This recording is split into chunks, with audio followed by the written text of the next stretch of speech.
Hello everyone, and welcome back to another step-by-step tutorial video. Now this one here is a very colourful and vibrant piece, so I'm really excited to break it all down and let you see exactly what happened behind the scenes in order to create this piece. Right, so I want to be explaining all the steps, and I want to be explaining some tips and some of the thinking behind this piece as well.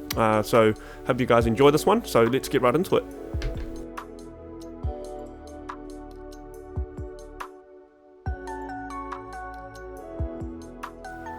So, as usual, we're going to start off by blocking in the composition, so that means breaking in those big shapes. We're going to focus on the primary big shapes. Don't even think about details at this point, that can always be added in later.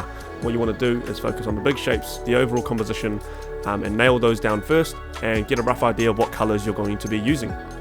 So for this one, I'm going to create a grass plane. As you can see here, it takes up even a little bit more than half the overall composition itself. So my horizon line is even above the midway point. So I'm just going to play around with some motion, some flow in this piece. As you can see here, I'm looking at creating a lake or a trail of water in the middle. So I'm going to make sure that it flows. It's gonna, it's not going to look stiff. We're going to create it in a way where there's motion, there's flow, just like water should, and that way it's going to create a nice, interesting composition. So I'm just going to block in my main shapes. So the main shapes here being the grass plane, the water trails, and the mountains in the back, right? Because it's not all about the special effects that you add in afterwards.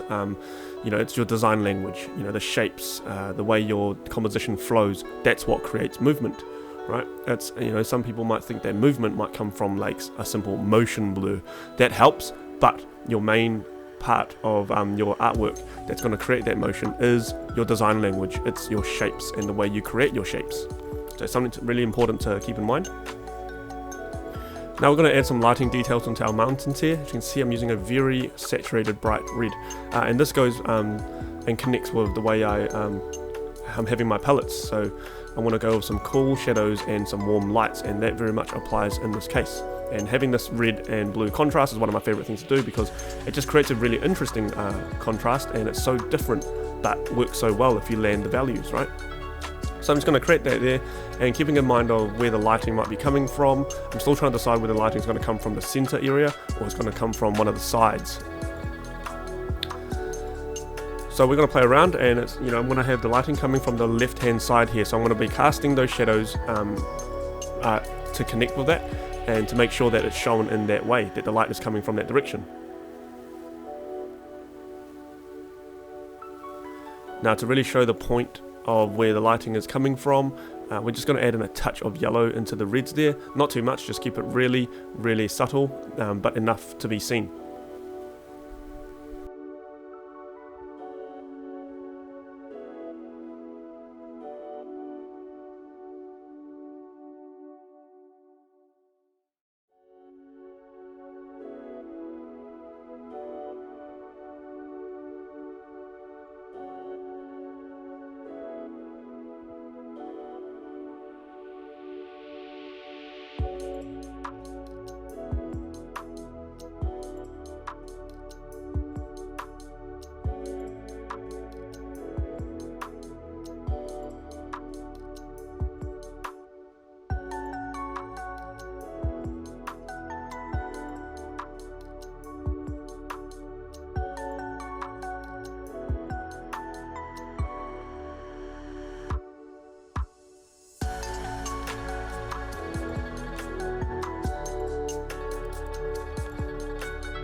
Now to kind of connect everything together, we're going to do make sure that the lighting is lighting up the grass area out there as well.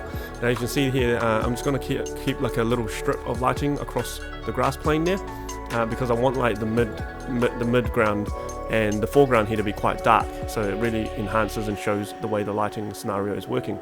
So I'm just going to create a strip of add a bit of yellow onto the grass plane out there, and we're going to keep it just really simple at the moment, still not adding too much detail. I'm just going to kind of work a little bit on these mountains, because the lighting's coming from the left. I want like the back of that left-hand mountain there to show that the shadows are kind of back there as well.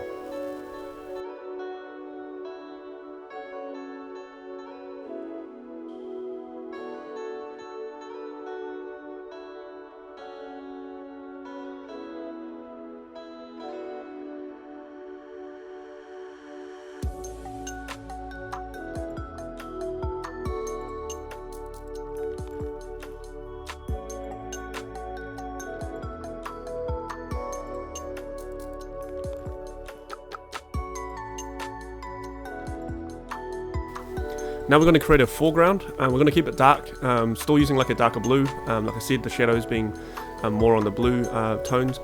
So I'm going to create a darker foreground to really immediately push the depth and the distance between the foreground here and the background.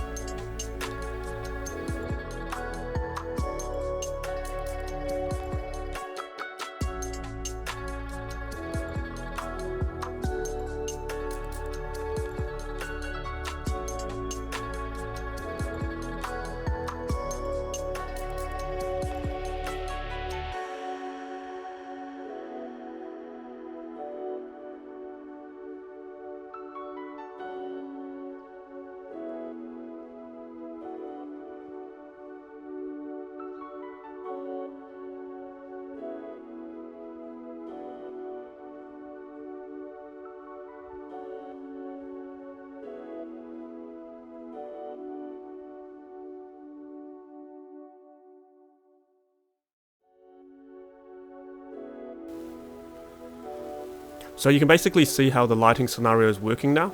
We can see that from about the midway point through to the foreground, it's quite dark. So I've just added in like a dark shade of a slightly darker blue onto the water, and that immediately gives us the impression that there's only a strip of lighting hitting the outside mid to background on the mountains there.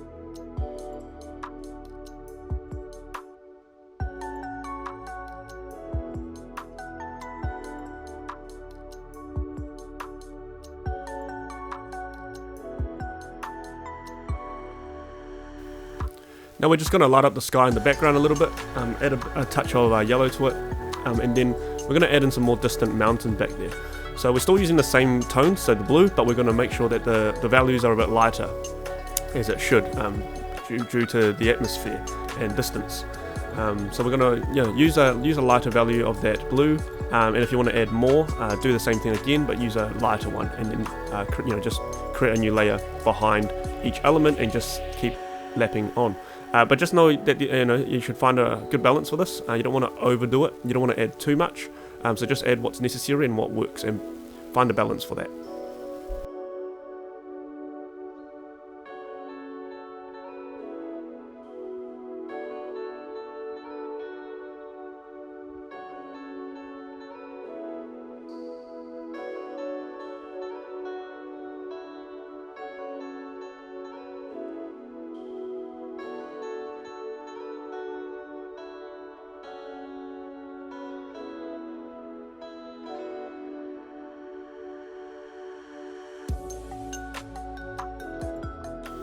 And regarding the values, when you apply the lighting textures onto those further back mountains, the same rule applies. Make sure that your values are lighter and they're not as vibrant and as rich as the ones in front of it.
So now we're going to separate the elements a little bit. We're going to create more readability throughout this piece. So to do that, we're just going to go in between each of the mountain layers, or each of the elements, and create some fog, create some atmosphere, push it back a little bit, and then push the values out. And that will create like a nice readability in terms of the whole scene, and it will create a lot more depth, and yeah, it'll feel a lot more atmospheric.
Now we're going to populate our scene. We can't have it too empty. If you want it to be really nature-based, make sure to add things that nature would have. So I'm just going to add in some simple things, such as rocks, and just keep it really small. I don't want it to be shown too big, because I really want to push the depth of this overall piece. And just make sure to land your values. So when you've got your rocks out in the further area, make sure that the values are lighter. And if it's in the light, make sure to cast the lighting onto the surface of the rocks and elements as well.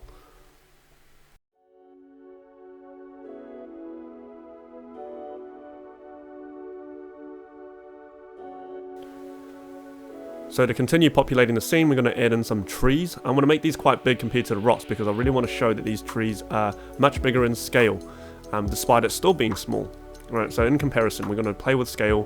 We're going to create some comparisons between the rocks and the trees, and even the further out mountains, to really exaggerate and show how big things are.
So just quickly reminder, if your trees are in the shadows, make sure that your values reflect that as well. So if your trees are out in the area where it's lit up, make sure that your elements and your trees are lit up as well.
So I've already spent a great amount of time on the water there, but I'm still not quite happy with it. So I'm just going to go back in and spend a bit more time on it to rework it, create a much nicer flow, and just keep working on it until it flows better, because this is quite an important element in this piece, because it takes up, majority of your piece, right? And its job here is to lead the eye and tell a story. And so I really want to nail this. So yeah, I'll be working on it a little bit longer.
Now I'm just going to add in some bushes out in the horizon line there. I'm going to keep them really small, so make sure that you land your values correctly. Make sure it's not blended in too much with the water, and it's also separated with the fogging there. Now, why I keep this quite small, it's to once again enhance and create more depth and more scale between the piece. Now I'm going to keep it really simple. It's going to be no more than a couple of values, and both of those values being the lit up value and the shadow value won't be too much different.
Now as you can see here, the grass plane is quite flat, so we're going to go in and create some details. We're just going to create some details onto the grass on the surface there. So open up a new layer and do that. You can see I'm still color picking from the initial colors that we've created beforehand. So, once again, stressing the importance of having things such as color and stuff like laid down before you come into detailing. And it just makes the process so much easier. So I'm just color picking from what we had already, from what I was already happy with, and I'm just going to be brushing in some more details. And that's pretty much it, and it becomes much easier. You don't have to have any guesswork, you don't have to experiment anymore because it's already been sorted.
So now that we have all the grass detailed up, we are basically at the phase now where we can refine and finalize. So I'm going to be going in, it's just going to be rendering from here till the end of the video.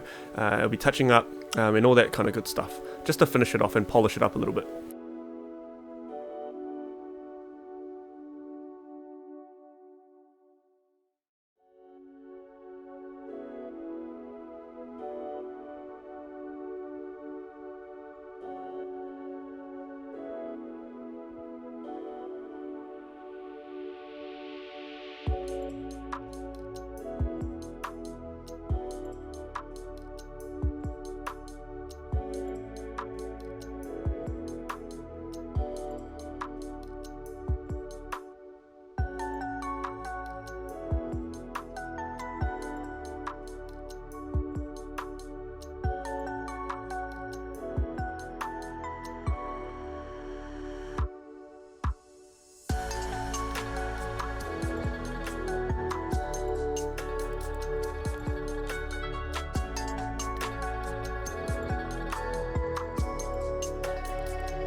And we are at the end of this video, guys. Hope you guys enjoyed this tutorial and this step-by-step breakdown.